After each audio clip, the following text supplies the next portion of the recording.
Hi అండి, అందరికీ నమస్కారం. నేను మీ వేణుగోపాల్ రెడ్డి ఫ్రమ్ జోష్ ఇన్నోవేషన్స్ ప్రైవేట్ లిమిటెడ్, జోష్ ఇన్స్టిట్యూట్ ఆఫ్ ఫారెన్ లాంగ్వేజెస్, జోష్ ఓవర్సీస్ కన్సల్టెన్సీ మరియు 89 కెరియర్ గైడెన్స్ సంయుక్తంగా విద్యార్థులకు అవసరమైనటువంటి అనేక వీడియోస్ మనం చేస్తూ ఉన్నాం. సో ఈరోజు తెలుగు రాష్ట్రాల్లో తీసుకున్నప్పుడు నార్త్కి వెళ్ళి చదువుకునేటువంటి విద్యార్థుల సంఖ్య గణనీయంగా పెరిగింది. ఇందుకు గత సంవత్సరం జీడి గోయంకా యూనివర్సిటీ అనుకోండి, లేకపోతే బెన్నెట్ యూనివర్సిటీ అనుకోండి, లేకపోతే శివనాడార్ యూనివర్సిటీ అనుకోండి, చాలా పెద్ద ఎత్తున తెలుగు ప్రాంతాల నుంచి ఇంతకుముందు చెన్నై మార్కెట్ మనకు ఘనంగా వెళ్ళి ఎక్కువ మంది చదువుకునే వాళ్ళు. ఇప్పుడు ఎస్ఆర్ఎం అనుకోండి, విట్ అనుకోండి, అమృత అనుకోండి, ఇట్లా భారతీయ యూనివర్సిటీ అని, డాక్టర్ ఎంజిఆర్ యూనివర్సిటీ, ఇట్లా రకరకాల ప్రైవేట్ యూనివర్సిటీకి మన తెలుగు విద్యార్థులు వెళ్ళి చదువుకునేవాళ్ళు.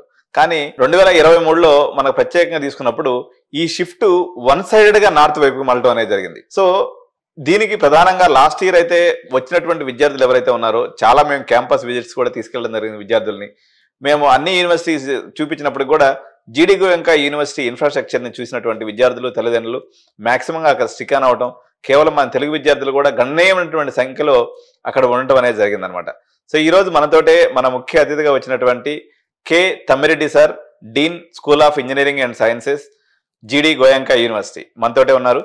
సార్కి స్వాగతం తెలుపుతూ మనకు జీడి గోయంకా గురించినటువంటి విశేషాలని, పర్టికులర్గా సార్ ఏంటంటే PhD in artificial intelligence management sciences, ఇక్కడ రెండు బజ్వాళ్ళని సార్ మేనేజ్ చేస్తున్నారు. ఒకటి వచ్చేసి నార్త్ ఇండియాకి సంబంధించినటువంటి బజ్ ఏదైతే తెలుగు విద్యార్థులు నెలకొని ఉందో దానికి సంబంధించి అనుకోండి, రెండో బజ్వాడ్ అయినటువంటి ఆర్టిఫిషియల్ ఇంటెలిజెన్స్ మిషన్ లెర్నింగ్, ఇది కూడా తెలుగు విద్యార్థుల్లో ఈరోజు ఒక బలమైనటువంటి పునాది. ఎందుకంటే మాకు ఆన్ యావరేజ్ డైలీ ఒక 400-300 కాల్స్ వస్తే ఇందులో 99% మంది సార్ మాకు ఏఎంఎల్ సీట్ దొరుకుతుందా, మాకు ఏఎంఎల్ చేస్తే మా కెరీర్ ఎలా ఉంటుందనే క్వశ్చన్సే అటు తల్లిదండ్రుల నుంచి కానీ అదేవిధంగా విద్యార్థి లోకం నుంచి కానీ ఉన్నటువంటి ఈ తరుణంలో ఈ రెండు కాంబినేషన్స్, యూనిక్ కాంబినేషన్స్ ఎట్లా అంటే, ఒకటి నార్త్లో ఒక బలమైనటువంటి ఒక పేరున్నటువంటి గ్రూప్ ఏదైతే ఉందో జీడి గోయంకా గ్రూప్, వాళ్ళకి అత్యంత ప్రతిష్టాత్మకమైనటువంటి అనేక స్కూల్స్తో పాటు గురగామ యొక్క సెంట్రల్ ఏరియాలో ఈ యూనివర్సిటీ అనేది ఒక lush green campus and central AC క్యాంపస్గా నెలకొనబడి ఉంది.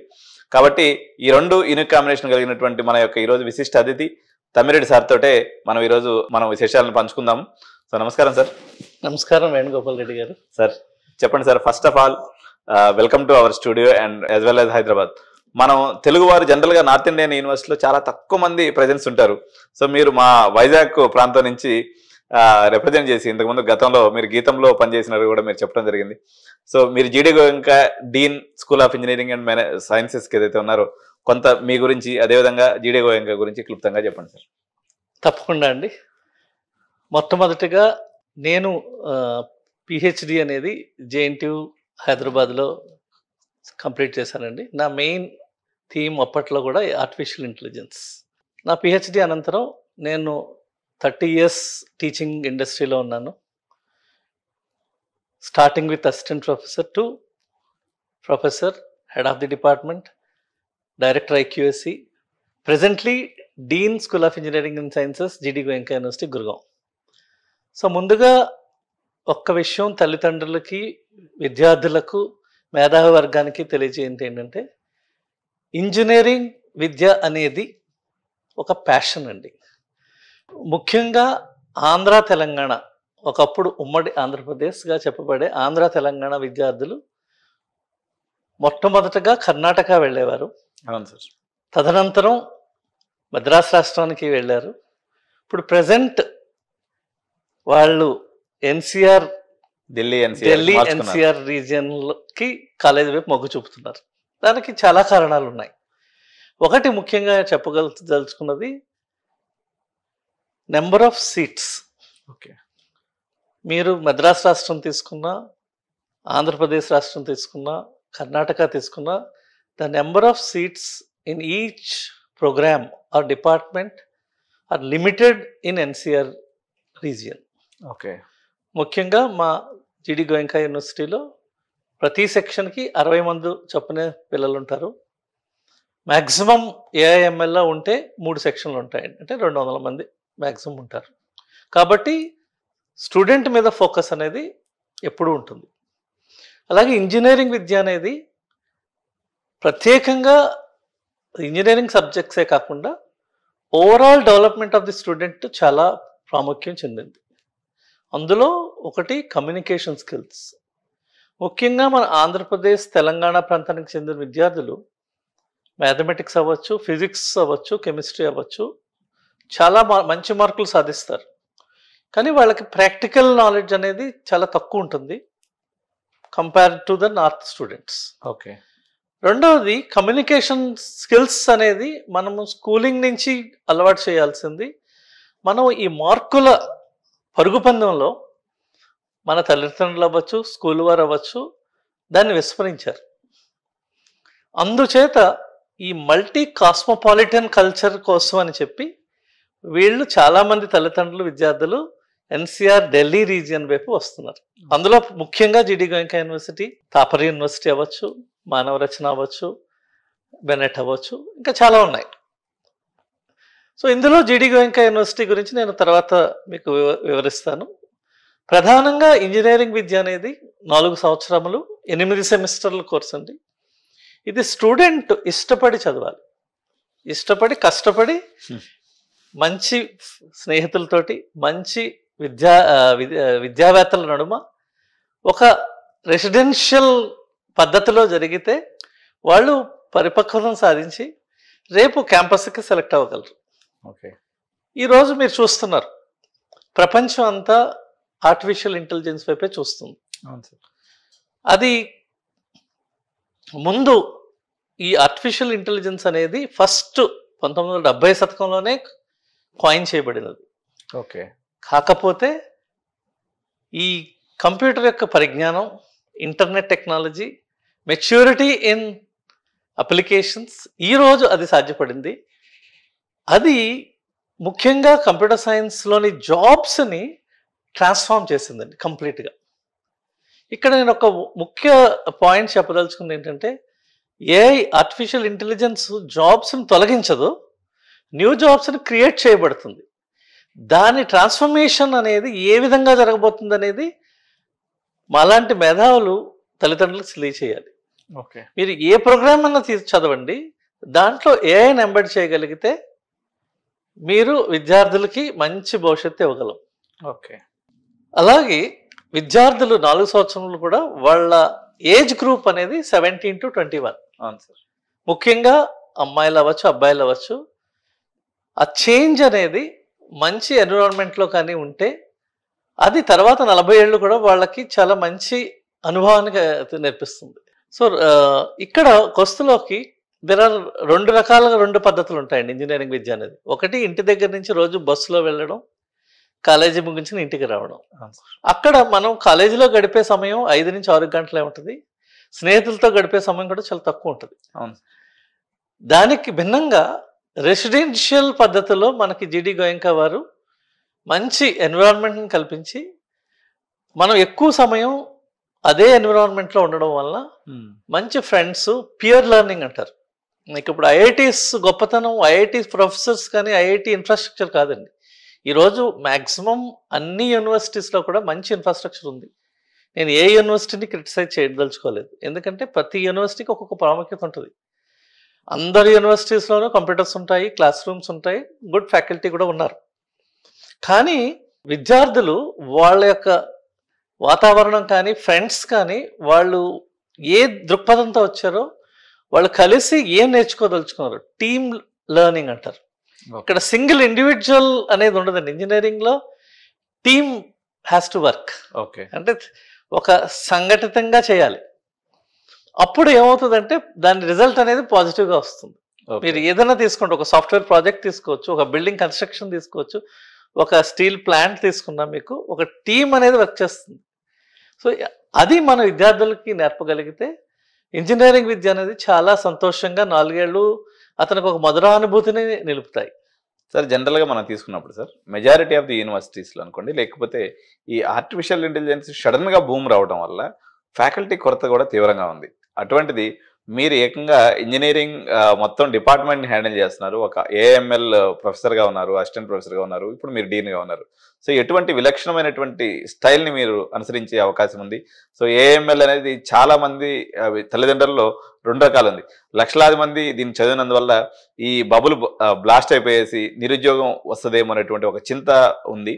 సో ఈ పరిస్థితుల్లో అయినప్పటికి కూడా సరే ఇక అది వస్తుంది, మనం దాంట్లోకే వెళ్ళి ఏదో ఒకటి మన అదృష్టాన్ని పరీక్షించుకుందాం అనేటువంటి ఒక డైలమా పేరెంట్స్ లో ఉంది.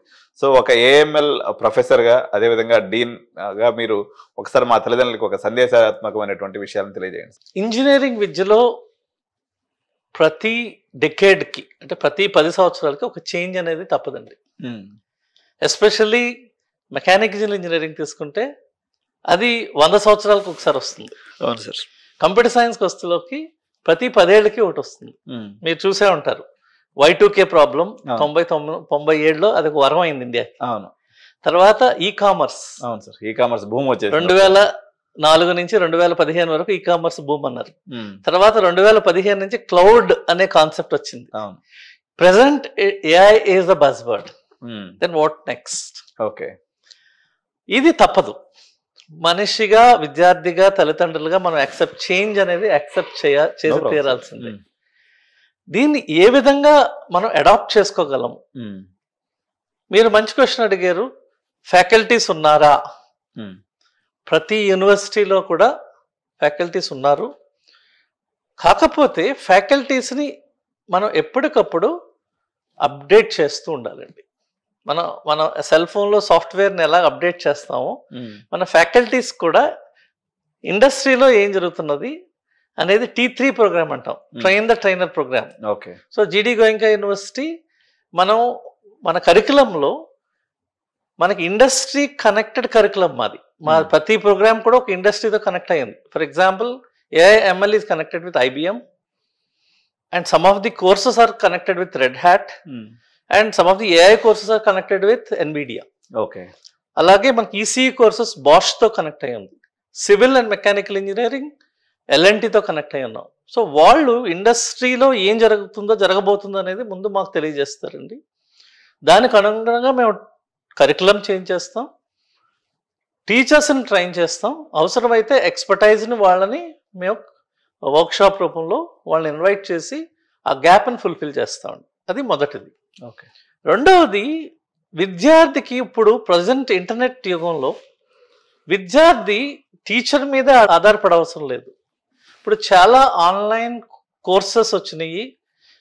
ముఖ్యంగా చెప్పుకోదగ్గది మన భారత ప్రభుత్వం NPTEL అండ్ స్వయం అనే 2 ఆన్లైన్ పోర్టల్స్ని ఓపెన్ చేసి ప్రతి సంవత్సరం కూడా వేలాది కోర్సులు, అందులో AML ఉంది, డేటా సైన్స్ ఉంది, సైబర్ సెక్యూరిటీ ఉంది, క్వాంటమ్ కంప్యూటింగ్ ఉంది. అలా ప్రతి కోర్సుని ప్రముఖ IIT ప్రొఫెసర్స్ తోటి వాళ్ళు ఫ్రీగా స్టూడెంట్స్కి అందిస్తున్నారు. Okay sir. చాలా యూనివర్సిటీస్, మా జీడి గోయంకా యూనివర్సిటీ కూడా క్రెడిట్ ట్రాన్స్ఫర్ని అవలంబించింది. ఒక స్టూడెంట్ ఒక సబ్జెక్ట్ని NPTEL కోర్స్ కనుక చేస్తే మేము దాన్ని రికగ్నైజ్ చేసి అతనికి క్రెడిట్స్ని మేము డైరెక్ట్గా ఇస్తాం. సో దీనివల్ల 2 ఉపయోగాలు ఉంటాయి. స్టూడెంట్కి బర్డన్ ఉండదు.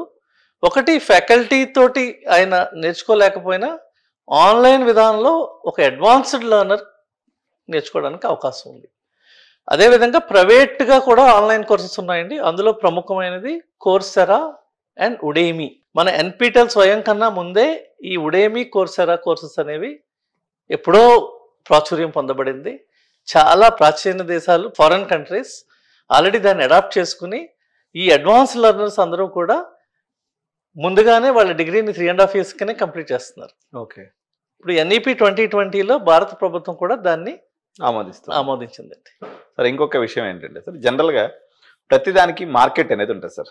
యాజ్ ఆన్ టుడే ఇప్పుడు మనం షూట్ చేస్తున్నటువంటి ప్రదేశం ఏదైతే ఉందో ఇది అమీర్పేట ప్రాంతం అన్నట్టు మన తెలంగాణ రాష్ట్రం హైదరాబాద్లో ఉంది. దీన్ని మినీ సిలికాన్ వ్యాలీ అంటూ ఉంటారు అనమాట. ఇప్పుడు మాకు హైదరాబాద్లో 1000 సాఫ్ట్వేర్ ట్రైనింగ్ ఇన్స్టిట్యూట్స్ ఉన్నాయి సార్. మామూలుగా ఒక జావా లాంటి కోర్స్ తీసుకుంటే ఇక్కడ 1500 నుంచి 3000కి దొరికిపోతూ ఉంటుంది అనమాట. అట్లా భారతదేశం వ్యాప్తంగా కూడా తీసుకున్నప్పుడు మనకు సాఫ్ట్వేర్ ఏదైతే కంపెనీస్ ఎస్టాబ్లిష్ అయినాయో, ఇప్పుడు పూణే అనుకోండి, బెంగళూరు అనుకోండి, హైదరాబాద్ అనుకోండి, లేకపోతే మరో క్లస్టర్ అయినటువంటి గురుగ్రామ్ అనుకోండి, మరో క్లస్టర్ అయినటువంటి నోయిడా అనుకోండి, ఈ ప్రాంతాల్లోనే మనకి ఇంజనీరింగ్ కాలేజీలు మెజారిటీగా వెలిసినాయి. సో దీనికి ప్రధానమైనటువంటి కారణం నాకు తెలిసినంత వరకు ఏంటంటే సార్, ఇప్పుడు మనకి ఆంధ్రప్రదేశ్ ప్రాంతం నుంచి చాలా మంది విద్యార్థులు, అదేవిధంగా మహారాష్ట్రలో కొన్ని మాకు దగ్గరగా ఉన్నటువంటి డిస్ట్రిక్ట్స్ అనుకోండి, ఒరిస్సా ప్రాంతం నుంచి అనుకోండి, ఇక్కడ నుంచి అంతా వచ్చి హైదరాబాద్ ఎందుకు చదువుతారంటే మనం ఈ యొక్క సాఫ్ట్వేర్ ఇండస్ట్రీ ఎక్స్పర్ట్స్ ఎవరైతే ఉంటారో వాళ్ళని సెమినార్స్కి కానీ వాటికి ఇన్వైట్ చేసేదానికి మనకు అవకాశం వస్తుందని చెప్పేసి ఒక ఇదనమాట. సో అట్లా మరో cluster Gurugram is also a మనకి మేజర్ క్లస్టర్ గా చెప్పొచ్చు. ఒక రకంగా బీజేపీ గవర్నమెంట్ వచ్చిన తర్వాత కొన్ని వందలాది వేలాది కంపెనీస్ హైదరాబాద్ తలదన్నే రీతిలో గురుగ్రామ్ కూడా డెవలప్ అయింది సార్. నేను 2-3 టైం విజిట్ చేస్తే మా గచ్చిబౌలిలు అంతా ఒక 10 గచ్చిబౌలి అంత ఉందన్నమాట. అది హైటెక్ సిటీలో అంత ప్రాంతంగా కనిపించింది అనమాట. సో ఈ అడ్వాంటేజ్ ని పిల్లలకి ట్రాన్స్ఫర్ ఎలాగో చేస్తున్నారు? అక్కడ ఉన్నటువంటి ఏదైతే మీరు ఏదైనా ఒక టెక్నికల్ హబ్ లో ఉన్నప్పుడు ఆ అడ్వాంటేజ్ పిల్లలకి ట్రాన్స్ఫర్ చేసే అవకాశం ఉంటుంది. సో జీడీ గోయంక ఈ పర్టికులర్ ఫెసిలిటీ యూజ్ చేసుకునే పాయింట్ ఆఫ్ వ్యూలో ఏ స్థితిలో ఉంది? మీరు ఆ యొక్క అడ్వాంటేజ్ పిల్లలకి ఎలా ఉపయోగపడుతుంది అనేది తెలియజేయండి సార్. ముఖ్యంగా చెప్పుకోదగినది, మనం ఈ సైబర్ సిటీ అవ్వచ్చు, సైబర్ హబ్ అవ్వచ్చు. ఫర్ ఎగ్జాంపుల్ గుర్గాంలో సైబర్ సిటీ అని ఉంది. మేము ఒక 15 కిలోమీటర్ల దూరంలో ఉన్నాం. అది ఒక విద్యార్థిని మేము ఫస్ట్ ఇయర్లో ఫస్ట్ వీక్ దాన్ని ఓరియంటేషన్ ప్రోగ్రాంలో వాళ్ళకి ఒక హాఫ్ డే ట్రిప్లో వాళ్ళకి బస్సులో తీసుకెళ్ళి ఆ ప్రాంతం అంతా కూడా చూపిస్తాం. రేపు ఫ్యూచర్లో మీరు కష్టపడి ఒక స్కిల్ సెట్ని సంపాదించిన తర్వాత మీరు ఇలాంటి ఆఫీస్లో వర్క్ చేయబోతున్నారని. ఓకే. సో అతనికి ఒక మనసులో ఒక డ్రీమ్ లా ఉంటుంది. మీరు ఇప్పుడే చెప్పారు, మీరు Hyderabad is silicon valley, Bengaluru is the first Silicon Valley, which I have seen the growth of Bangalore in front of me, as well as when Chandrababu Naidu has developed the high-tech city. So, oka student, oka vidyardhi, first week lone, aa orientation lone, atanu alanti chusinapudu, అతనిలో చాలా ఉద్రేక భావాలు, తర్వాత అలాంటి work చేయాలని ఒక కసి పెరుగుతుందండి. So గ్యారంటీగా అతనిలో ఇంపాక్ట్ వస్తుంది. ఓకే. కాబట్టి ఈ దగ్గరగా ఉండడం అనేది ఒక అడ్వాంటేజ్. ఏంటంటే అతను పరోక్షంగా చూడడం ఒకటి. రెండో అడ్వాంటేజ్, మేము జీడీ గోయంకా యూనివర్సిటీ మేము చాలా ఇండస్ట్రీస్తో టైఅప్ ఉండడం వల్ల ఆ ఎక్స్పర్ట్స్ వచ్చి టాక్స్ ఇవ్వడానికి ఈజీ అవుతుంది. రెండవది, పిల్లవారికి ఇంటర్న్షిప్ రూపంలో వాళ్ళని ఇన్వైట్ చేస్తారు. అక్కడ ఎవరైతే బాగా పెర్ఫామ్ చేస్తారో వాళ్ళకి ఇంటర్న్షిప్ అనంతరం వాళ్ళకి ప్లేస్మెంట్స్ కూడా కల్పించబడతాయి. ఓకే. ఈరోజు ప్రధానంగా ప్రముఖ విద్యాలయాల్లో కూడా including IITs there is no direct placements. ఏదైనా తల్లిదండ్రులకి విద్యార్థులకి మన సవినంగా తెలియజేయండి ఏంటంటే present trend of placements is changing. ఇప్పుడు రెండు రకాలుగా జరుగుతుంది. ఒకటి, either internship through placement or hackathons. Okay. So students have to participate in hackathons conducted by various companies, like for example Deloitte, then Infosys, TCS. All these companies have now started hackathons, and hackathons ద్వారా top teams ని invite చేసి వాళ్ళలో ప్రతిభని వెలికి తీసి వాళ్ళకే direct గా internships and placements ఇస్తున్నారు. So స్లోగా ప్లేస్మెంట్స్ అనేది రూపాంతరం చెందబోతున్నాయి. ఒకటి. రెండవది, ఒక విద్యార్థికి ఒక ఆలోచన శక్తి ఉన్నప్పుడు అతను ఓన్గా కంపెనీ స్టార్ట్ చేసే అవకాశం ఉంది. So innovation and incubation centre, so Avishkar innovation and incubation centre అని జీడీ గోయంకా యూనివర్సిటీలో మేము స్టార్ట్ చేసామండి. Student can have an idea, అంటే ఒక విద్యార్థికి ఉన్న ఆలోచనని వాళ్ళ ఫ్రెండ్స్తో కూర్చొని అతని ఖాళీ సమయంలో అక్కడ స్పెండ్ చేసి అతనే కంపెనీ లాంచ్ చేసేలా కూడా మేము ఫెసిలిటేట్ చేస్తున్నాం. ఒక చిన్న డౌట్ సార్, ఇక్కడ జనరల్గా ఇప్పుడు మేము గచ్చిబౌలిలో ఉంటాం సార్. ఇప్పుడు మాకు వచ్చేసి టీ హబ్ అని చెప్పేసి కేటీఆర్ గారు ఉన్నప్పుడు ఒక స్టార్ట్ చేశాడు స్టార్టప్స్ గురించి. అదేవిధంగా బెంగళూరులో కూడా అనేక రకాలైనటువంటి సెప్ట్స్. సౌత్ ఇండియాలో ఇన్ని రకాల ప్రయత్నాలు చేసినప్పటికీ గురుగ్రామ్ రీజియన్ నుంచి మాత్రమే స్టార్టప్స్ రావడానికి కారణం ఏంటి సార్? జనరల్గా నాకు out of curiosity I'm asking. ఇక్కడ చెప్పుకోవాల్సింది ఒకటి ఏంటంటే విద్యార్థిలో ఒక రకమైన డేరింగ్ స్టెప్ ఉండాలండి. నేను చెయ్యాలి, చేయగలను. అది నార్త్ లో ఏంటంటే ఒక బిజినెస్ పర్స్పెక్టివ్ లో ఆలోచిస్తారు. మన సౌత్ ఇండియన్ స్టూడెంట్స్ అంటే మన ఇటు మన దక్షిణ భాగం స్టూడెంట్స్కి ఏంటంటే ఎక్కువ పేరెంట్షియల్ సపోర్ట్, హ్యాండ్ హోల్డింగ్ చాలా ఎక్కువ. సో ఆ రిస్క్ ఫ్యాక్టర్ అనేది తీసుకోవడానికి అనుకోండి, లేకపోతే ఎక్కువ అదే మీరు అన్నట్టు హోల్డింగ్ ఎక్కువ చేయడం వల్ల వాళ్ళకి ఆ మైండ్ సెట్ ఎదగట్లేదు అంటారు. ఆ భయం అనేది నెలకొంది. కాబట్టి ఆ భయం పోగొట్టాలంటే ముందు వాళ్ళు ఇంటి నుంచి బయటకు వచ్చి వాళ్ళు వేరే ప్రాంతానికి చెందిన విద్యార్థులతో కలిసి పనిచేయడం మొదలెడితే ఆటోమేటిక్గా మన విద్యార్థులు కూడా వాళ్ళకంట తలదన్నే రీతిలో ముందుకు వస్తారండి. ఉదాహరణకి రెడ్ బస్ ఫౌండర్ కూడా మన తెలంగాణ చెందిన వ్యక్తి. సో ఆయన కూడా బెంగళూరు వెళ్ళి అక్కడ ఒక కంపెనీలో చేస్తూ ఒక ప్రాబ్లమ్ని ఐడెంటిఫై చేసి దాని నుంచి redbus.com అనేది నెలకొల్పారు. అవును సార్. ఇప్పుడు బైజూస్, రెడ్ బస్ అంటే మన దగ్గర లేవని కాదు కానీ సార్, కానీ నెంబర్ పరంగా తీసుకున్నప్పుడు గురుగ్రామ్ రీజియన్ నుంచి ఎక్కువ స్టార్ట్అప్స్ అనేవి నేను అబ్జర్వ్ చేశాను అనమాట యాక్చువల్గా. దానికి కారణం ఉత్తరాదికి చెందిన విద్యార్థుల్లో ఉన్న డేరింగ్ స్టెప్ అండి. Natural business I can say from parents, most of them are mostly business orientation. So వాళ్ళు కూడా ముందు నుంచి చూసారు. ఇప్పుడు మన వాళ్ళు కూడా బాగా ముందుకు వస్తున్నారు. లాస్ట్ ఇయర్ నేను ఒక విద్యార్థిని కౌన్సిలింగ్ చేసేటప్పుడు సార్, వాళ్ళిద్దరూ ఆయన డిగ్రీ కాలేజ్ ప్రిన్సిపల్ గా రిటైర్ అయ్యారు. వాళ్ళ పాప, ఆ అమ్మాయికి అన్ని కాలేజీల్లో ప్రముఖమైనటువంటి కాలేజీల్లో కూడా సీట్ వచ్చింది అనమాట. సౌత్ లో మనకి విట్లో వచ్చింది. దాని తర్వాత అమ్మాయికి 97% అప్రాక్సిమేట్ గా. వాళ్ళ తల్లిదండ్రులు ఇద్దరు ఒకటే. మాకు ఒకటే పాప అండి. మా పాప ఎక్స్ట్రోవర్ట్ గా అవటానికి ఉపయోగపడేటువంటిది ఢిల్లీ కల్చర్. కాబట్టి మాకు ఎన్ని కాలేజీలో సీట్ వచ్చినా మేము జీడీ గోయంకా పోతామని చెప్పేసి వాళ్ళిద్దరు పేరెంట్స్ వచ్చి, పాప కూడా వచ్చి చూసి వచ్చిన తర్వాత అమ్మాయి now she is in second year ఇప్పుడు అక్కడ జీడీ గోయంకాలో. సో ఈ ఎక్స్ట్రోవర్ట్ అవటం, లేకపోతే ఒక మాటకార్తనం అనుకుంటే జనరల్గా మనలో షై అనేది చాలా ఎక్కువ ఉంటుంది సార్. ఇప్పుడు యాక్చువల్గా మన దగ్గర కూడా కెమెరా ముందుకు రావాలంటే మా ఇంట్లో ఎప్పుడు గొడవ అవుతూ ఉండేది అనమాట. నువ్వు ఎప్పుడు కనీసం ఒక ఫోటో కూడా పోజ్ ఇవ్వవు అని చెప్పేసి. అంటే ఈ భయం మనకు న్యాచురల్గా మరి ఎందుకని వచ్చిందో తెలియదు. కానీ ఇప్పుడు నేనైతే బాగా దేశం తిరుగుతుంటాను, కానీ మనం ఎవరితో మాట్లాడాలంటే ఒక రకమైనటువంటి సిగ్గు, బిడియము, లేకపోతే ఏమన్నా అనుకుంటారనేటువంటి తత్వం మేమంటే ఇప్పుడు మీడియాలోకి వచ్చింది పోయింది. కానీ వాస్తవంగా అయితే ఇది చాలా మంది పిల్లల్లో ఇది ప్రధానంగా కనిపిస్తుంది. అంటే దీనికి ఏదైనా ప్రత్యేకమైన మనకి ఏదైనా బయాలజికల్ ఫ్యాక్టర్స్ ఉన్నాయా సార్, లేకపోతే ఇంకేదైనా ఫ్యాక్టర్ ఉందంటారా? ప్రధానంగా చెప్పుకోవాల్సింది స్కూలింగ్ అండ్ పేరెంటింగ్ అండి. ఇక్కడ మన దక్షిణాది స్కూల్స్ లో ఎక్కువగా అకాడమిక్స్ తప్పించి వేరేది మనం ఎంకరేజ్ చేయం. ఉత్తరాది పేరెంట్స్ ఏంటంటే అన్నిట్లోనూ పార్టిసిపేట్ చేస్తారు. దానివల్ల ఏంటంటే ఆ సిగ్గు బిడియం అనేది వెంటనే పోతుంది చిన్నతనం నుంచి. ఎప్పుడైతే ఆ టీమ్ లో ఉంటాం ఆటోమేటిక్ గా అది ఎగిరిపోతుంది అన్నట్టు. ఈవెన్ పెద్దవాళ్ళకు కూడా అది లేదు. మన దక్షిణాది వాళ్ళు ఉండరు. అలానే వాళ్ళు అన్ని రెస్పెక్ట్ చేస్తారు. సో మన సొసైటీ హ్యాస్ టు చేంజ్. అంటే మనం మారాలి. ఇప్పుడున్న కల్చర్ని మారమని నేను చెప్పను, కానీ that kind of openness, thoughts మారి అందరితో కలవడం, ఆ కమ్యూనికేషన్ స్కిల్స్ని ఇంప్రూవ్ చేసుకోవడం చేయడం వల్ల చాలా లబ్ధి పొందుతాం. జనరల్గా సార్ ఇప్పుడు ఏదైతే ఇప్పుడు మనం ఈ స్కిల్స్ గురించి మాట్లాడుతున్నాం, అంటే ఓపెన్ అప్ అవ్వటం, కలిసి ఉండటం, టీమ్ స్కిల్స్ అనుకోండి, దీనికి ప్రధానంగా కార్పొరేట్ కంపెనీస్ కూడా పెద్దపీట వేస్తున్నాయి sir. Placements point of view నేను ఒక ప్లేస్మెంట్ ట్రైనర్గా, ప్లేస్మెంట్ లైజనింగ్ ఆఫీసర్గా చాలా పెద్ద యూనివర్సిటీస్కి నేను పనిచేశాను.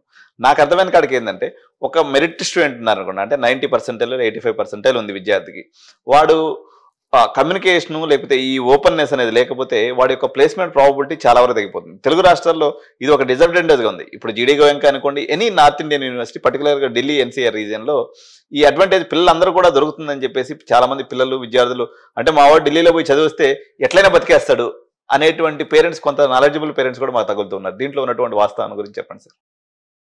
ముఖ్యంగా చెప్పవలసింది ఏంటంటే సార్, ఈ ఎస్పెషల్లీ కంప్యూటర్ రంగానికి చెందిన పరిశ్రమ అవ్వచ్చు, అంటే ఐటీ సెక్టర్లో కస్టమర్ అనేవాడు మన ఇండియాకి సంబంధించిన వాడు అయి ఉండాల్సిన అవసరం లేదు.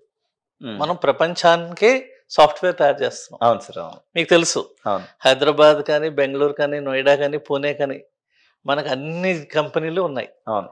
మన కస్టమర్స్ అనేవాళ్ళు ప్రపంచం నలుమూలలా ఉన్నారు, అన్ని పక్కల నుంచి. So common language is English. అవును. కాబట్టి customer is also not an Indian, అంటే మన కస్టమర్ ఎవరైనా అవ్వచ్చు. సో ఒకటే ఒక లాంగ్వేజ్ ఏంటంటే communication language is English. So you should be very good at communication skills. Okay. And customer అనేవాడు అన్నీ చెప్పడానికి ఇష్టపడకపోవచ్చు. సో మన దగ్గర ఉన్న స్కిల్ తోటి మన ఇన్పుట్స్ తీసుకున్నప్పుడే మనం సాఫ్ట్వేర్ని పర్ఫెక్ట్గా చేయగలం.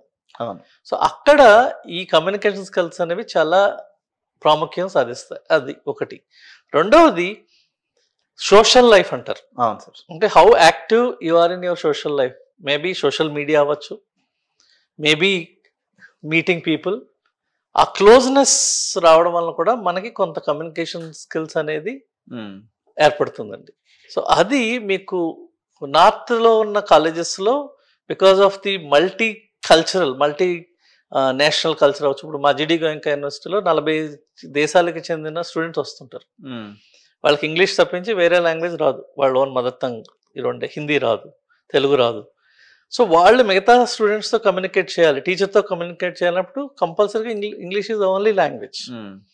అలాగే మన తెలుగు వారు కూడా వచ్చినప్పుడు వాళ్ళకి హర్యానాకి చెందిన హర్యానీస్ ఉంటారు, యూపీ నుంచి, ఉత్తరప్రదేశ్ నుంచి వస్తారు, ఢిల్లీ నుంచి వస్తారు, ఉత్తరాఖండ్ నుంచి వస్తారు, మహారాష్ట్ర నుంచి వస్తారు, బెంగాలీస్ ఉంటారు. సో అందరితోటి వీళ్ళు కలవాల్సిందే. So within no time ఆ ఫ్రీనెస్ వచ్చేస్తుంది. అలాగే ఇక్కడ చాలా యాక్టివిటీస్ చేస్తాం మేము. ఓన్లీ క్లాస్ వర్కే కాకుండా కో అండ్ ఎక్స్ట్రా కరికులర్ యాక్టివిటీస్ అంటారు, స్పోర్ట్స్ మేము చాలా ప్రాముఖ్యత ఇస్తామండి. జీడి గోయంకా యూనివర్సిటీలో అన్ని రకాలకు చెందిన స్పోర్ట్స్ ఉంటాయి.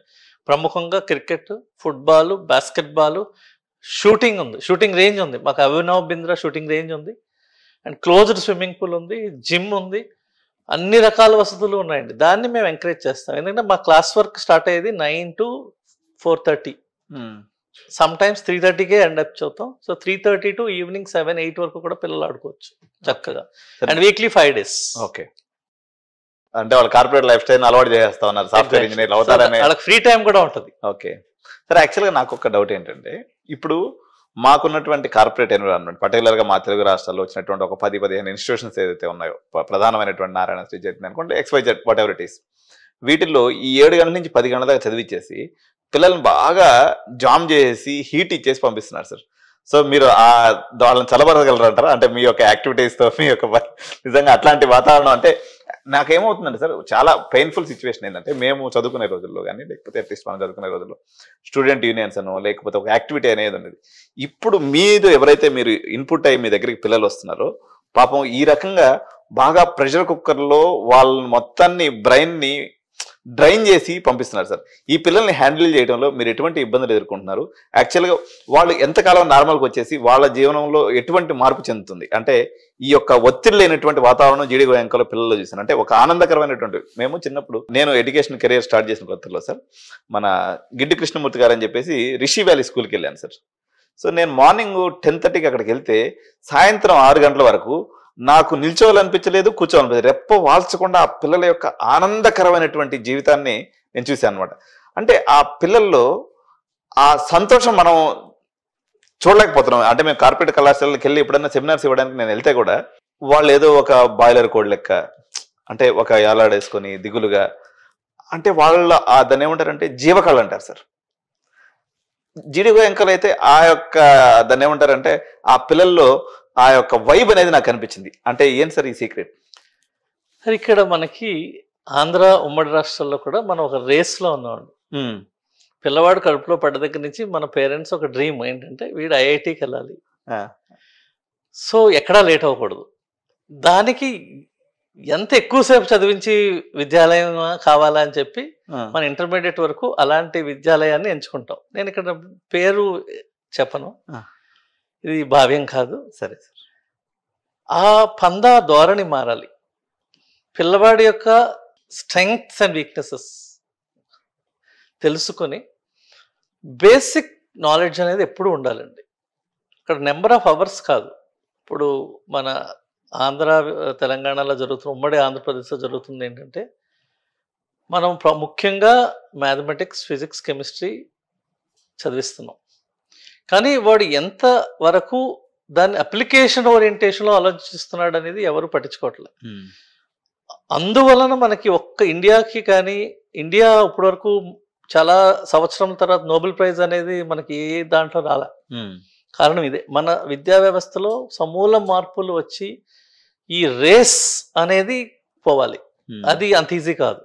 ఫస్ట్ విద్యార్థుల తల్లిదండ్రులలో మార్పు అనేది అవసరం. ఆ మార్పు వచ్చిన తర్వాతే మీకు చేంజ్ అనేది కనబడుతుంది. అంటే మార్పు వచ్చినట్టే కదా సార్ మీ దగ్గర దాకా పంపిస్తున్నాం అంటే మీరు దాన్ని యాక్సెప్ట్ చేయాలి. అది ఎప్పుడు వస్తున్నారు? 17 ఏళ్ల తర్వాత. ఈ 17 ఏళ్ల ప్రెషర్ని వాళ్ళు తట్టుకుని ఒకేసారి బాహ్య ప్రపంచంలోకి వచ్చి వాళ్ళు ఇప్పుడు సంతోషాన్ని ఎదుర్కోవడానికి ప్రయత్నిస్తున్నారు. అక్కడ అప్పటికి జీవితం చాలా వరకు అయిపోయిందండి. సో ఇప్పుడు మేము స్ట్రగుల్ అవుతున్నాం ఏంటంటే వాళ్ళని రైట్ డైరెక్షన్ లో పెట్టడానికి మాకు టైం సరిపోవట్లే. మళ్ళీ బేసిక్స్ అప్లికేషన్ ఓరియంటేషన్ లో చెప్పాల్సి వస్తుంది. 1 year వేస్ట్ అవుతుంది.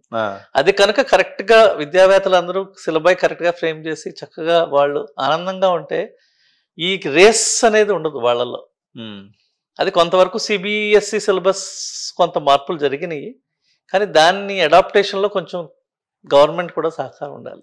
ఓకే, ఇప్పుడు మీరు అన్నారు కదా సార్ హ్యాండ్ హోల్డింగ్ అనేది పేరెంట్స్ పాయింట్ ఆఫ్ వ్యూలో, అంటే మేము ఇంత దూరం నుంచి ఒక 1500 కిలోమీటర్ల అవతలకు పంపిస్తున్నాం కాబట్టి ప్రధానంగా 2 విషయాల్లో పేరెంట్స్ ఎక్కువ అంటే మొత్తం 4 విషయాలు తెలుగు పేరెంట్స్ బేసిక్గా అడుగుతూ ఉంటారు సార్. ఫస్ట్ వచ్చేసి సార్ ₹1,00,00,000 ప్యాకేజ్ వస్తుందని అడుగుతారు. ఫస్ట్ క్వశ్చన్ చాలా మంది పేరెంట్స్, ఒక 60% పేరెంట్స్. రిమైనింగ్ వచ్చేసి అమ్మ రాగానే సార్ మా వాడికి మంచిగా దొరుకుతుందా, ఆడపిల్ల తల్లిదండ్రులు రాగానే సార్ మా పాప సేఫ్టీ అయినా, సార్ మా వాడికి అంటే గ్యారంటీగా ప్లేస్మెంట్ వస్తుందా సార్, అంటే ఇదొక కేటగిరీ అన్నట్టు. మొత్తం మీద ఈ మొత్తం ఇంజనీరింగ్ మేము చేసేటువంటి కౌన్సిలింగ్లో ఈ 4 ప్రధానమైనటువంటి వస్తువులు సార్. సో పర్టికులర్గా జీడీ గోయంక హాస్టల్ ఫెసిలిటీ గురించి, అక్కడ మీరు అందిస్తున్నటువంటి ఆహారం గురించి కొన్ని విషయాలు, దాని తర్వాత మనం ప్లేస్మెంట్స్ పాయింట్ ఆఫ్ వ్యూలో సార్ ప్రతి ఒక్కరికి ఎక్స్పెక్టేషన్స్ అని నేను ఇంతకుముందు గతంలో కూడా కొన్ని వీడియోస్ చేశాను. ఈ కోటాను కోట్లు ప్యాకేజ్ చేసి ఇప్పుడు నారాయణలో ఒకసారి అంటే మీరు అన్నట్టు విద్యా సంస్థ పేరు దిగిపోయినప్పుడు కూడా ఎవరికో కొద్ది మందికి వచ్చేటువంటి ఐఐటి జేఈ ర్యాంకులను పట్టుకొని మార్కెటింగ్లో మోసపోయినప్పుడు కూడా కానీ ఎక్కడో ఒక చిన్న ఆశ, అంటే మా వాడి కోడి కొడతాడా అనేటువంటి ఆశ అయితే పేరెంట్స్లో ఉంది. ఈ విషయాల గురించి కొన్ని విషయాలు చెప్పండి సార్. ముఖ్యంగా భోజన సదుపాయాలు అయితే జీడీ గోయంక యూనివర్సిటీ చాలా పేరుందండి. కారణం ఏంటంటే వాళ్ళకి 30 సంవత్సరాల నుంచి ఎడ్యుకేషనల్ సిస్టంలో అనుభవం ఉంది. మనకి 100కు పైన స్కూల్స్ ఉన్నాయి, వాళ్ళవి ఓన్ స్కూల్స్ ఉన్నాయి, ప్లస్ ఫ్రాంచైజ్డ్ స్కూల్స్ ఉన్నాయి. సో మా జీడీ గోయంక యూనివర్సిటీలో భోజనం మాకు కానీ విద్యార్థులకు కానీ పిల్లలకు కానీ అన్నీ ఒకే రకంగా ఉంటాయి. ఉదయం చక్కటి ఆహారం, పాలు, పళ్ళు, మన south Indian tiffins, idli, vada, sambar అన్నీ దొరుకుతాయండి. మధ్యాహ్నం కూడా చక్కగా అన్ని వెజిటబుల్స్తో కూడిన ఆహారాన్ని, రాత్రుళ్ళు వారానికి 3 సార్లు నాన్ వెజిటేరియన్స్ అయితే వాళ్ళకి కావాల్సిన స్పెషల్స్ చక్కగా అందించబడతాయండి. క్వాలిటీలో అయితే ఎక్కడ కాంప్రమైజ్ అవ్వరు. ఇప్పుడు వరకు కూడా ఒక కంప్లైంట్ కూడా రాలే. రెండవది ఏంటంటే ప్రధానంగా హర్యానా అనేది పాల ఉత్పత్తుల్లో చాలా మంచి క్వాలిటీ అయిన పాల ఉత్పత్తులు అండి. పాలు అవ్వచ్చు, పెరుగు అవ్వచ్చు, బటర్ అవ్వచ్చు, పన్నీర్ అవ్వచ్చు. కాబట్టి అక్కడ భోజన సదుపాయాలు అయితే ఇప్పటి వరకు నేను రోజు మధ్యాహ్నం అక్కడ అరగిస్తాను భోజనాన్ని. ఎప్పుడు స్టూడెంట్లతో కలుస్తూ మాట్లాడుతుంటాం. ఈరోజు వరకు కంప్లైంట్ రాలే. ఇంకా ఆంధ్రాలో నేను కొన్ని విశ్వవిద్యాలయాల పేరు చెప్పదలుచుకోలేదు, స్టూడెంట్స్ నాకు చెప్పడం జరిగింది. బట్ ఒకటి రోజు ఒకటే భోజనం, మన ఇంట్లో భోజనం కూడా ఒక్కోసారి మనకే బోర్ కొట్టి బయట హోటల్కి వెళ్తాం. అవును సార్, అది నేను కాదన్నా. So quality of food is very good in జీడీ గోయంక యూనివర్సిటీ. అండ్ అకామిడేషన్ అనేది సింగిల్, డబుల్ బెడెడ్, అన్ని డార్మెటరీ కైండ్, అన్ని రకాల సదుపాయాలతో ఉన్న బెస్ట్ హాస్టల్స్ అనేది ఉన్నాయండి. ఇక్కడ ఒక నాది చిన్న క్వశ్చన్ సార్. ఇప్పుడు యాక్చువల్గా ఇప్పుడు మనకు హైదరాబాద్లో తీసుకున్నా, బెంగళూరులో తీసుకున్నా, ఫుడ్ పిరమిడ్ ఏదైతే ఉంటుందో proteins, fibre, carbohydrates and micronutrients, వీటిని సమపాళ్ళలో ఒక కాలేజ్ లెవెల్లో పెట్టడం అన్నది న్యాచురల్గా చూడండి సార్. జనరల్గా మనం ఇప్పుడు తాజకృష్ణ పోయినాం అనుకోండి, అక్కడ ఉంటుంది అనమాట. అంటే ఫస్ట్ సలాడ్ ఉంటుంది, దాని తర్వాత మనకి సూప్ ఉంటుంది, సూప్ తర్వాత వచ్చేసి మనకి స్టార్టర్స్ ఉంటాయి, స్టార్టర్స్ తర్వాత మెయిన్ కోర్స్ ఉంటుంది, మెయిన్ కోర్స్ తర్వాత డిజర్ట్ ఉంటుంది. జనరల్గా ఇది మనం స్టార్ హోటల్స్లో ఎప్పుడన్నా పోయినప్పుడు మనం అనుభవించవచ్చు. కానీ ఒక కాలేజ్ లెవెల్లో ఏం సార్ ఇదంతా మీరు, అంటే ఈ స్టార్టర్స్, సూపులు, తర్వాత మెయిన్ కోర్సు, డిజర్ట్, ఇది ఎట్లా సాధ్యం అవుతుంది అంటారు? అంటే మాకు 8 స్కూల్స్ ఉన్నాయండి. జీడీ గోయంకాకి 8 ప్రాముఖ్యమైన స్కూల్స్ ఉన్నాయి. అందులో స్కూల్ ఆఫ్ ఇంజనీరింగ్ సైన్సెస్ ఒకటి. అది కాకుండా మేము లీ కార్డన్ బ్లూ అని ఒక ఫ్రాన్స్ సంస్థ ఆధ్వర్యంలో స్కూల్ ఆఫ్ హాస్పిటాలిటీ సైన్సెస్ అనే స్కూలు నడబడుతుంది. వాళ్ళ ఆధ్వర్యంలో ఈ ఫుడ్ అనేది తయారు చేయబడుతుంది. ఓహో, అందుచేత వాళ్ళు మాకు ప్రతి మెన్యూలో కూడా ఏమేమి ఉండాలనేది క్లియర్ గా మెన్షన్ చేస్తారు. సో ప్రతి దినం కోడిగుడ్లు, పాలు అనేది, ఒక అరటిపండు ఆర్ ఫ్రూట్స్ అనేది compulsory. Okay, apart from bread, butter jam, idli and chapati. పాలు, eggs and banana or fruits అనేది మస్ట్ అండ్ మార్నింగ్ బ్రేక్ఫాస్ట్. ఇంకొకటి చెప్పదలుచుకుంది ఏంటంటే మన దక్షిణాది విద్యార్థులు ఉదయం బ్రేక్ఫాస్ట్ చేయడానికి కూడా ఇష్టపడరు. అదే మీరు ఈ ఫారెన్ స్టూడెంట్స్ ఉంటారు, మాకు ఆఫ్రికన్ స్టూడెంట్స్ అవ్వచ్చు, యూరోపియన్ స్టూడెంట్స్ అవ్వచ్చు, వాళ్ళు టిఫిన్ చేస్తున్నప్పుడు నేను మన దక్షిణాది భాగం స్టూడెంట్స్తో పిలిచి చెప్తుంటాను, చూడండి మీరు పే చేస్తున్నారు, వాళ్ళు పే చేస్తున్నారు, వాళ్ళు ఎలా తింటున్నారు, మీరు ఎలా తింటున్నారు. వాళ్ళు తిన్నదికి తగ్గట్టుగా వాళ్ళు స్పోర్ట్స్ ఆడతారు, క్లాస్లో పార్టిసిపేట్ చేస్తారు. మన దక్షిణాది వారు అసలు భోజనం మీద అంత ఇంపార్టెన్స్ పెట్టరు. అది చాలా మార్పు కావాలి. ఎందుకంటే మనం కరెక్ట్ ఏజ్ 17 నుంచి 21, ఆ 4 ఇయర్స్లోనే కంప్లీట్ వృద్ధి చెందుతామండి అన్ని రకాలుగా, మెంటల్ కావచ్చు, ఫిజికల్ కావచ్చు. సో అప్పుడు సరైన శారీరక శ్రమ, సరైన పోషక విలువలతో కూడిన ఆహారం లభించకపోతే ఏదో ఒక ఇది ఉంటుంది, వీక్నెస్ అయిపోతాం. ఆ విషయంలో మన దక్షిణాది వారు చాలా నెగ్లెక్ట్ చేస్తున్నారు విద్యార్థులు. ఓకే. ఇందులో తల్లిదండ్రులు కూడా చెప్పాలి పిల్లలకి సరైన ఆహారం సరైన టైంకి తీసుకోవాల్సింది. ఇంకోటి ఏంటంటే సార్, పేరెంట్స్ అప్పుడప్పుడు చెప్పే మాట, ఢిల్లీలో హార్ష్ ఎన్విరాన్మెంట్ ఉంటుందండి, ఎండాకాలంలో బాగా ఎండ ఉంటుంది, చలికాలం ఏమో చాలా చల్లని వాతావరణం ఉంటుంది సార్, మా వాడు అడిగిపోతే పెదాలు వాడిపోతాయేమో, మొహం అంతా అదేది పొక్కులు వచ్చేస్తాయేమో, ఇట్లా రకరకాలు ఉంటాయి. జనరల్గా ఈ జీడి గోయంక అయితే నేను చూసిన కాడికైతే మొత్తం సెంట్రల్ ఏసీ ఉంది సార్. సో ఇప్పుడు ఈ ఏసీ అనేటువంటి ద్వారా ఇప్పుడు ఈ యొక్క క్లైమేటిక్ చేంజెస్ని మనం కంట్రోల్ చేసుకొని మనం అక్కడ అంటే చేయడానికి పాసిబిలిటీ ఉందా సార్? ఏదైనా పిల్లలు ఇబ్బందులు ఎదుర్కొంటుంటారా? ముఖ్యంగా చెప్పుకోవాల్సింది మనకు 2 సెమిస్టర్స్ ఉంటాయండి. ఫస్ట్ సెమిస్టర్ మనకి నవంబర్ ఎండ్కి ఆర్ డిసెంబర్ ఫస్ట్ వీక్కి మనకి క్లోజ్ అవుతుందండి. డిసెంబర్ 15కి సెలవులు ఇస్తారు, ఒక 15 రోజులు. Usually December 15th to January 5th వరకు వాతావరణం చాలా కంఫర్టబుల్గా ఉంటుందండి. ప్రధానంగా డిసెంబర్లో ఒక 2 వారములు 6 డిగ్రీల నుంచి 10 డిగ్రీల వరకు వస్తుంది, కానీ మరీ అతి చల్లగా అయితే ఉండదు. అప్పుడు యూజువల్లీ మాకు సెమిస్టర్ ఎండ్ అనేది ఉంటుంది. ప్రతి సంవత్సరం 1 year program is divided to 2 semesters. 2 semester కింద విభజించబడతాయి. మొదటిది ఆడ్ సెమిస్టర్, కరెక్ట్గా డిసెంబర్ 15కి మనం పరీక్షలు అయిపోయి పిల్లవాళ్ళు ఇంటికి వెళ్తారు ఒక 15 రోజులు. మళ్ళీ జనవరి 5th నుంచి అరౌండ్ జనవరి 5th నుంచి ఈవెన్ సెమిస్టర్ స్టార్ట్ అవుతుంది. సో ఆ 15 రోజుల టైంలోనే కొంచెం వెదర్ అనేది చల్లగా ఉంటుంది, మరి అంత విపరీతమైన చల్లదనం అయితే ఉండదు. ఆ టైంలో ఈవెన్ జలుబు కూడా చేయదు మనకి. మన దక్షిణాది నుంచి వెళ్ళిన విద్యార్థులు కావచ్చు, మా కావచ్చు, ఆ వాతావరణం ఏ హాని చేయదు. ఓకే. అలాగే సమ్మర్ విషయానికి వస్తే జూన్ మాసం కొంచెం అధికంగా ఉంటుంది, 47 డిగ్రీల నుంచి 50 డిగ్రీల వరకు. అదే టైంలో పరీక్షలు అయిపోయి మే 15th కల్లా వాళ్ళు ఇంటికి ఇళ్ళకి వస్తారు. సో టిల్ జూలై ఎండ్ వరకు కూడా ఆ 2 months వాళ్ళు ఇంటర్న్షిప్ చేసుకోవడానికి కానీ వాళ్ళ ఇంటి దగ్గర ఉండడానికి కానీ అవకాశం ఉంది. కాబట్టి వాళ్ళు వాతావరణానికి పెద్దగా భయపడాల్సిన లేదు, చాలా కంఫర్టబుల్ వెదర్. అండ్ గుర్గావ్ అనేది అసలు పొల్యూషనే ఉండదు. ఓకే. ఎందుకంటే అన్ని చెట్లు, మా క్యాంపస్ 60 ఎకరాల్లో ఉన్నది, చుట్టూ కూడా పచ్చడి చెట్లు, ఆరావళి పర్వతాలంతా ఉన్నది. కాబట్టి ఏ రోజు పొల్యూషన్ అవ్వచ్చు, ఏది ఉండదు, చక్కగా వర్షాలు పడతాయి, చాలా బాగుంటుందండి. ఓకే సార్, ఇక్కడ ప్రధానంగా ఇంకొక విషయాన్ని మనం స్మరిస్తాం సార్. ఆడపిల్లలు ఎవరైతే భద్రత విషయంలో, తర్వాత మగపిల్లలు కూడా ఈరోజు ఏంటంటే ఇంజనీరింగ్ ఎడ్యుకేషన్లో చాలామంది ఇప్పుడు పిల్లలు ఎటువంటి చెడు వ్యసనాలకు లోనవుతారు, మా పిల్లలు ఎక్కడన్నా దారి తెప్పుతారేమో అనేటువంటి భయం ప్రధానంగా తల్లిదండ్రుల్లో నెలకొని ఉంది సార్. సో వీళ్ళని బయటికి పంపించడం అనుకోండి, లేకపోతే ఏదైనా అవుటింగ్ పంపించడం విషయంలో కానివ్వండి, లేకపోతే ఏదైనా వ్యసనపరులు అయ్యేటువంటి దానికి అవకాశం లేకుండా ఎటువంటి భద్రతా చర్యలు మీరు తీసుకున్నారు? సో దీని గురించి వివరంగా తెలియజేయండి సార్. ఒక విద్యార్థి జీడి గోయంక యూనివర్సిటీలో అడ్మిట్ అయిన తర్వాత వాళ్ళకి ఒక మెంటార్ అనే ఒక ఫ్యాకల్టీని అసైన్ చేస్తామండి. ఆ మెంటార్ అనే ఆయన విద్యార్థి యొక్క బాగోగులు కానీ పర్మిషన్స్ కానీ ఆయన చూస్తుంటారు.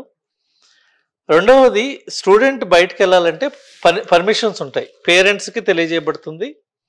అలాగే సెక్యూరిటీ నుంచి వీళ్ళకి పేరెంట్స్కి మెసేజ్ వస్తుంది, ఎప్పుడు బయటకు వెళ్ళాడు, ఎప్పుడు లోపలికి వచ్చారు అనేది. మూడవది, ప్రతి విద్యార్థి కూడా సెల్ఫ్ డిసిప్లిన్ అనేది అవసరం. వాడు ఏం చేస్తున్నాడు, వాడు ఏం ఖర్చు పెడుతున్నాడు అనేది పేరెంట్స్ కూడా తెలియాలి. ఓకే. సో ఏ విద్యా సంస్థలైనా ఒక 1% ఉండొచ్చు, కానీ మనకున్న ఈ మెంటార్మెంటీ సిస్టమ్ అవ్వచ్చు, సెక్యూరిటీ అవ్వచ్చు, ఏదన్నా అలాంటి సందర్భం వచ్చినప్పుడు చాలా స్ట్రిక్ట్ యాక్షన్ తీసుకోబడుతుందండి. ఓకే. జరుగుతుంటాయి, 1 ఉంటాయి, ప్రతి ఇన్స్టిట్యూట్లోనూ ఉంటాయి. దానికి కమిటీ ఉంటుంది, మెంటారు, స్టూడెంట్ కౌన్సిలింగ్ సిస్టమ్ ఉంది. మాకు కౌన్సిలింగ్ సైకాలజిస్ట్ ఉన్నారు, వాళ్ళు కౌన్సిల్ చేస్తారు, ఫ్యాకల్టీ కౌన్సిల్ చేస్తారు. మేము రెగ్యులర్గా క్లాసెస్లో గుడ్ హ్యాబిట్స్ గురించి వీటి గురించి కూడా కౌన్సిల్ చేస్తాం. ఓకే. సో దీంట్లో ప్రధానంగా పేరెంట్స్ బాధ్యత కూడా ఉంది. ఓకే. పిల్లవాడు అసలు ఎంత ఖర్చు పెడుతున్నాడు, దేనికి ఖర్చు పెడుతున్నాడని వాళ్ళు కూడా మానిటర్ చేయాల్సిన బాధ్యత అయితే అందరి బాధ్యత. ఓకే. సరే, ఒకటి ఈ యూనిఫామ్ గురించి ఒకసారి చెప్తారా సార్? ఈ యూనిఫామ్ ఉందా అని చాలా మంది పేరెంట్స్ అడుగుతూ ఉంటారు, దీనికి సంబంధించి. ఇంజనీరింగ్ విద్యా విధానంలో యూనిఫామ్ అనేది ఓన్లీ వర్క్షాప్స్కి సంబంధించి తప్పించి జనరల్గా అయితే యూనిఫామ్ అనేది లేదండి. వాళ్ళకి అనేది ఫ్రీడమ్ లేదు. ఉంది. వాళ్ళు కంఫర్టబుల్ డ్రెస్ వేసుకోవడానికి అనుమతిస్తారు. ఎన్ని విన్నా ఎన్ని చేసినా మా వాళ్ళు ప్లేస్మెంట్ గురించి అయితే అడగకుండా ఆ సెషన్ అనేది కంప్లీట్ అవ్వదు సార్. దాని గురించి ముఖ్యంగా జీడి గోయంకా యూనివర్సిటీలో క్యాంపస్ రిక్రూట్మెంట్ కమిటీ అంటే ఒక సిఆర్సి అంటామండి. దానికి ఈ క్యాంపస్ ట్రైనింగ్ అవ్వచ్చు, క్యాంపస్ ప్లేస్మెంట్ అవ్వచ్చు, దానికి మనకు ఒక వ్యవస్థ ఉంది. వాళ్ళు కంపెనీస్ని ఇన్వైట్ చేయడము, వాళ్ళని ట్రైన్ చేయడము అన్నీ చక్కగా జరగబడుతున్నాయండి. లాస్ట్ ఇయర్ కూడా మేము 3rd ఇయర్స్ వారికి ట్రైన్ చేసాము, చాలామంది ప్లేస్ అయ్యారు. బట్ ప్రస్తుతం ఏంటంటే ప్లేస్మెంట్ డ్రైవ్స్ అనేవి ఇండియా అంతా కూడా కొంచెం స్తబ్దత నెలకొంది. అది అందరికీ తెలిసిందే. ఎందుకంటే there is a lot of transformation in the job roles. Okay. So ఈరోజు స్కిల్ సెట్ అనేది చాలా ఇంపార్టెంట్. సో దానికి కావలసిన ట్రైనింగ్ని మనం ఇప్పుడు ప్రజెంట్ 2nd ఇయర్ నుంచే ఇవ్వాలని కూడా జీడి గోయంకా యూనివర్సిటీ మేనేజ్మెంట్ ప్లాన్ చేస్తున్నాం. మోస్ట్లీ అది 2nd ఇయర్ నుంచే చేయడం మొదలు పెడితే ఇంకా మంచి ఫలితాలు రావచ్చు. ముఖ్యంగా ఏంటంటే పెద్ద కంపెనీస్ కూడా రిక్రూట్మెంట్ డ్రైవ్స్ అనేది ఆపేసి తగ్గించుకున్నాయి. దీంట్లో ఏంటంటే ఇప్పుడు మనం ఇన్నోవేషన్ అండ్ ఇన్క్యుబేషన్ని స్టూడెంట్స్కి ఎంకరేజ్ చేసి వాళ్ళే ఓన్గా కంపెనీ పెట్టుకునేలాగా మనం అది క్రియేట్ చేయడానికి ట్రై చేస్తున్నాం. సార్, ఇప్పుడున్నటువంటి ఆర్టిఫిషియల్ ఇంటెలిజెన్స్ బజ్ విషయంలో నాకు తెలిసి ఎన్విడియాని మీరు మీ యొక్క అకాడమిక్ పార్ట్నర్గా తేవడం అన్నది ఒక రకంగా భారతదేశంలో ఎన్ని కాలేజెస్ ఉంటుంది సార్ జనరల్గా? నేనైతే నాకు పర్టికులర్ నెంబర్ తెలియదు కానీ మీరే చెప్పాలి. 3000 అరౌండ్ యూనివర్సిటీస్ ఉన్నాయండి. ఇది ఎన్విడియా అండర్లో? కాదు, ఓవరాల్ గా యూనివర్సిటీస్ ఉన్నాయి. ఎన్విడియా పార్ట్నర్ గా 10 యూనివర్సిటీస్ ఉన్నాయి. హార్డ్లీ 10 యూనివర్సిటీస్ ఉన్నాయి. సో ఇది ఎలా సాధ్యమైంది సార్? అంటే ఎన్విడియా అంటే మీ అందరూ కూడా తల్లిదండ్రులు కూడా నేను చెప్పేది ఏంటంటే ఈ యొక్క ఆర్టిఫిషియల్ ఇంటెలిజెన్స్ అనేది ఒక సిస్టమ్ లో రన్ అవ్వాలంటే ఎన్విడియా యొక్క చిప్ లేకుండా లేకపోతే సెమీ కండక్టర్ లేకుండా ఇది అవ్వదండి. సో ఈ ఆర్టిఫిషియల్ ఇంటెలిజెన్స్ అవుతున్నటువంటి ప్రతి విద్యార్థికి దీని యొక్క ఆపరేషన్స్ మీద, దీని యొక్క దాన్ని ఏమంటారు ప్రాసెస్ మీద అవగాహన ఉండాలన్నమాట. సో ఎన్విడియా అనేది జీడి గోయంకా అకాడమిక్ పార్ట్నర్ గా రావడం జరిగింది. మొత్తం భారతదేశ వ్యాప్తంగా ఇంక్లూడింగ్ ఐఐటీస్ ఎన్ఐటీస్ తీసుకున్న అన్ని కలుపుకొని కూడా ఓన్లీ 10 ఇన్స్టిట్యూషన్స్ మాత్రమే ఉంది. సో ఈ యొక్క ప్రౌడ్నెస్ ని మీరు ఒకసారి మీ మూమెంట్ షేర్ చేయండి సార్. అంటే ఇక్కడ నేను చెప్పదలుచుకుంది ఏంటంటే ఎన్విడియా అనేది ఒక సంస్థ అండి. ఏఐలో ఎన్విడియా భాగం ఒక party. Main Nvidia plays a vital role in providing the infrastructure. Okay. Nvidia is not AI. Okay. దాని లోపల ఉన్నటువంటి పార్ట్స్ అన్న సరే మిషన్ ఏఐని 3 భాగాలుగా విభజించాలండి. ఒకటి infrastructure, where Nvidia is now called as the top. Then AI models, where for example chat GPT, Gemini, okay, Copilot, ఇవన్నీ కూడా మోడల్స్ అంటారు, AI models. And applications. Okay. So ఈ 3 భాగాల్లో Nvidia plays a vital role. ముఖ్యమైన infrastructure support అనేది Nvidia చేస్తుంది. And AI కావాల్సిన theoretical subjects ని ఎన్విడియా ఫ్రీగా అందజేస్తుంది. సో ఇక్కడ మేం చేసింది ఏంటంటే ఇప్పుడు ప్రస్తుతం ఏం చేయబోతుంది ఏంటంటే ఎన్విడియా కోర్సెస్ ని మేము స్టూడెంట్స్ కి అలైన్ చేయబోతున్నాం. ఓకే. సో వాళ్ళు స్టూడెంట్స్ ఒక 5 కోర్సులను వాళ్ళు తీసుకుంటే దాని క్రెడిట్ ఈక్వలెన్స్ ఇచ్చి వాళ్ళకి ఏఐ స్పెషలైజేషన్ అని ఇస్తే వాడు ఆ ఎగ్జామ్లో కానీ త్రూ అయినప్పుడు మన బీటెక్ జీడి గోయంకా యూనివర్సిటీ సర్టిఫికేట్తో పాటు వాడు ఎన్విడియా సర్టిఫికేట్ కూడా పొందుతాడు. ఓకే. సో అప్పుడు డబుల్ అడ్వాంటేజ్ ఉంటుంది. అలాగే మేము ఈ ఎన్విడియా బ్లేడ్ సర్వర్స్ని ల్యాబ్ కింద ఎస్టాబ్లిష్ చేయడానికి ప్రయత్నిస్తున్నాం. ఓకే. సో దీంట్లో మేము ఆల్రెడీ తాపర్ యూనివర్సిటీ వారి సహకారం కూడా తీసుకుంటున్నాం అండి. ఓకే. సో అది చూడడం జరిగింది. వాళ్ళు కూడా చాలా ఈ టైఅప్ కోసం వాళ్ళు కూడా ఇంట్రెస్ట్ చూపుతున్నారు. Okay sir. సో ఇప్పుడైతే మొత్తం మీద నార్త్ వచ్చినటువంటి బజ్ కారణంగా వందలాది మంది ఇంచుమించు ఈ సంవత్సరం అయితే నార్త్ వైపుకి పయనం అనేది జరుగుతుంది సార్. సో మీ యొక్క యాజ్ ఎ డీన్ మన ఇంజనీరింగ్ మీరు చూస్తున్నారు కాబట్టి మా తెలుగు తల్లిదండ్రులకు ప్రత్యేకించి ఒక సందేశాన్ని పర్టికులర్గా వాళ్ళ యొక్క భద్రత విషయంలో అనుకోండి, లేకపోతే వాళ్ళకి సంబంధించినటువంటి మేజర్ కన్సర్న్ విషయాన్ని ఒక 2 నిమిషాలు వాళ్ళని అడ్రస్ చేయండి సార్.